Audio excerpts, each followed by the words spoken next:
Hello guys, in this video I will tell you how to fix Alinma bank app keeps crashing.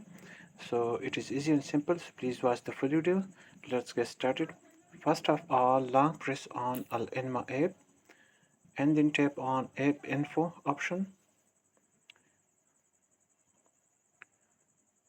After that, tap on storage usage option on the top and then tap on clear cache, and after that tap on clear data and then tap on OK. Now close this app and open Google Play Store, and here you should have to tap on search option in the bottom right corner. Now tap on search option on the top and here type Alinma and now OK. So here you will see update button option. You simply tap on that update button to update this app to the latest version. This will fix the issue of the app crashing. So hope this video will help you. Thanks.